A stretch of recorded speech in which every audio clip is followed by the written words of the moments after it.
उत्तराखंड में uniform civil code की regulation बनाने वाली कमेटी के चेयरमैन पूर्व मुख्य सचिव शत्रुघ्न सिंह साहब हमारे साथ हैं। रेगुलेशन और रूल्स कैसे बन रहे हैं, उनका क्या फ़ायदा होगा, क्या उनसे आने वाले समय में फ़र्क पड़ेगा, ये जो कानून है ये रेगुलेशन उसको किस तरह से सपोर्ट करेंगे और कितना वक्त लगेगा, इन्हीं बिंदुओं पर बात करते हैं। शत्रुघ्न सिंह साहब, ये जो कमेटी जो फॉर्म कर रही है रूल्स और रेगुलेशन कानून, आप लोगों की एक कमेटी थी विशेषज्ञ समिति, वो कानून बन चुका है, लागू हो चुका है, उसके सपोर्ट के लिए बन रहा है, आखिर ये क्या बना रहे हैं आप, हम आम आदमी को हम क्या बताएं? जब भी कोई कानून बनाया जाता है तो उसमें मोटी व्यवस्थाएं की जाती हैं। मिसाल के तौर पे यदि शादी विवाह का रजिस्ट्रेशन अनिवार्य किया गया है तो यदि कोई शादी विवाह का रजिस्ट्रेशन करना चाहे तो कैसे करेगा, इसकी व्यवस्था उसमें नहीं होती।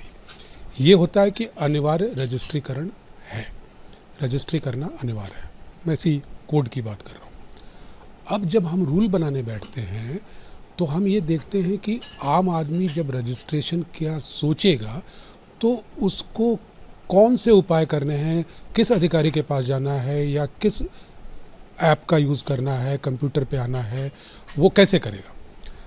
इसकी तफसील से व्यवस्था की जाती है रूल्स में, ताकि दोनों पक्षों को, सरकारी पक्ष में जो इस कार्य को करेंगे यानी जैसे मैरिज का रजिस्ट्रेशन सर्टिफिकेट देंगे, या जो कंज्यूमर है, जो आम आदमी है, वो कैसे दोनों का रूबरू होगा, इसकी तफसील से व्यवस्था की जाती है और यही व्यवस्था अभी रूल्स में की जा रही है। यानी हम मतलब ये अपने दर्शकों को समझा सकते हैं कि जो कानून होता है, जब पारित होता है, लागू भी चाहे नोटिफाई भी हो जाए, जब तक उसकी सपोर्ट के लिए, उसके प्रख्यापन के लिए नियमावली नहीं होगी, रेगुलेशन नहीं होंगे, तब तक वो रिलेवेंट नहीं होगा।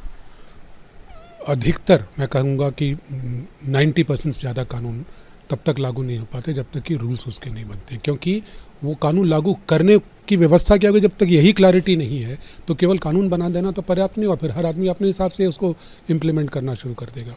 तो ये कानून, खासकर जो सिविल लॉज होते हैं उसमें तो निश्चित रूप से, तो हम जो व्यवस्था कर रहे हैं उसकी तफसील से व्यवस्था कर रहे हैं कि इसकी प्रक्रिया क्या होगी।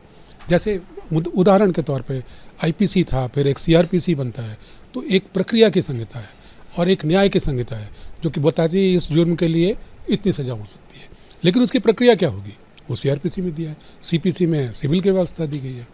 अभी आप रेगुलेशंस बनाने की जो प्रक्रिया है, यानी मतलब अगर मैं सरल शब्दों में पूछूं तो कितना काम हमारा पूरा हो चुका है? तो इसमें मुख्य रूप से इसके दो पहलू हैं। एक तो नियमावली बनाई जाए, उसमें क्या व्यवस्था करना है इसको कोडिफाई किया जाए, और दूसरा है जो हम लोग करने जा रहे हैं इस नियमावली में, वो इसको ऑनलाइन व्यवस्था की जाए। हमारा प्रयास ये है कि घर बैठे हर आदमी इस कानून के तहत उसको जो भी कार्रवाई करनी है, किसी इंटरफेस, पर्सनल इंटरफेस की ज़रूरत न पड़े। वो घर बैठे या तो अपने कंप्यूटर पे बैठ ले या मोबाइल ऐप डाउनलोड कर ले, या अगर ये भी नहीं होता है तो चले जाए सीएससी में अपना कुछ डेटा दे दे, वहीं बैठे बैठे कर सकता है, सरकारी दफ्तर में जाने की ज़रूरत नहीं है। तो दूसरा पहलू ये है कि इसको ऑनलाइन हमें इम्प्लीमेंट करना है, उसके कुछ टेक्निकल रिक्वायरमेंट्स हैं। जब हम ये करेंगे तो चूँकि ये कानून और भी कई सरकारी व्यवस्थाओं के साथ लगी होगी, तो उन व्यवस्थाओं के साथ भी हमें सिस्टम को इंटीग्रेट करना है। मिसाल के तौर पे यदि कोई अपना आधार नंबर देता है तो उसका वेरिफिकेशन कराना है, तो आधार नंबर के वेरिफिकेशन से उसकी आइडेंटिटी भी हमें पकड़नी है, तो यूआईडीए के सिस्टम से इसको इंटीग्रेट करना पड़ेगा।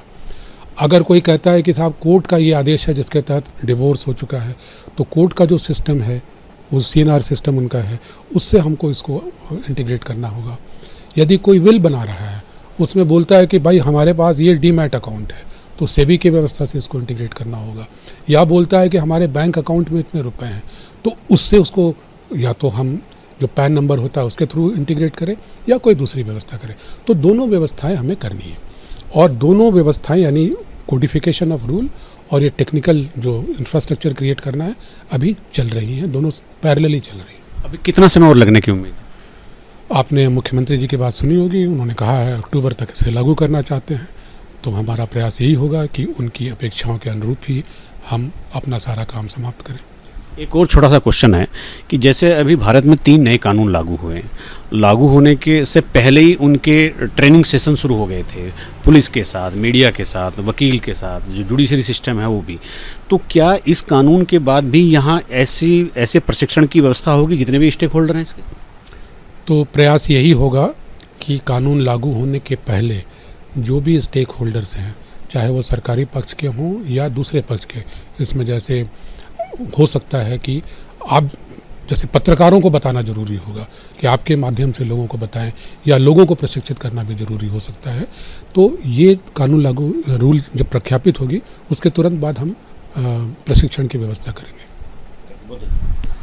तो मेरे साथ थे शत्रुघ्न सिंह साहब, तो उन्होंने बहुत विस्तार से बताया है कि रेगुलेशंस और रूल्स जो हम बना रहे हैं उनके क्या फ़ायदे हैं और क्या नुकसान है, कब तक हो जाएगा ये भी उन्होंने बताया, और उम्मीद है कि अक्टूबर तक, जैसा मुख्यमंत्री जी ने कहा है, कि यहाँ इस कानून को पूरी तरह से लागू कर देना है। अपने सहयोगी कैमरामैन सुनील कुमार के साथ न्यूज़ स्टेट के लिए देहरादून से अजीत सिंह राठी।